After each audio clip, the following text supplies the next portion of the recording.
Hi வணக்கம். நீங்கள் பாருங்கள், எங்கள் வீட்டு தோட்டத்தில் நிறைய சுண்டக்காய் காய்ச்சிருக்கு.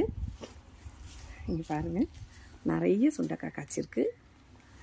அடுத்து நிறைய தக்காளி காய்ச்சிருக்கு, காட்டுறேன். இங்கே பாருங்கள், நிறைய தக்காளி காய்ச்சிருக்கு. பாருங்கள், நல்லா லெமன்லாம் காய்ச்சிருக்கு.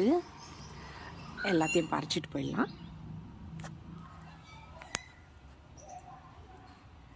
அப்புறம் அரைநெல்லிக்காய் காய்ச்சிருக்கு, இதையும் பறிச்சிடலாம். அவ்வளோதாங்க, எல்லாமே பறிச்சாச்சு. இங்கே பாருங்களேன், எவ்வளோ பெரிய தக்காளி பாருங்களேன்.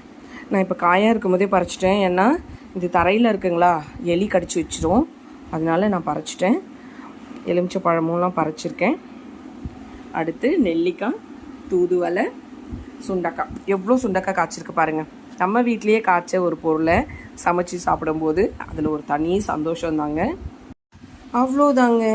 இந்த வீடியோ உங்களுக்கு பிடிச்சிருந்தா லைக் பண்ணுங்கள், கமெண்ட் பண்ணுங்கள், சப்ஸ்கிரைப் பண்ணுங்கள், ஆல் பட்டனை கிளிக் பண்ணுங்கள். Thank you, love you all.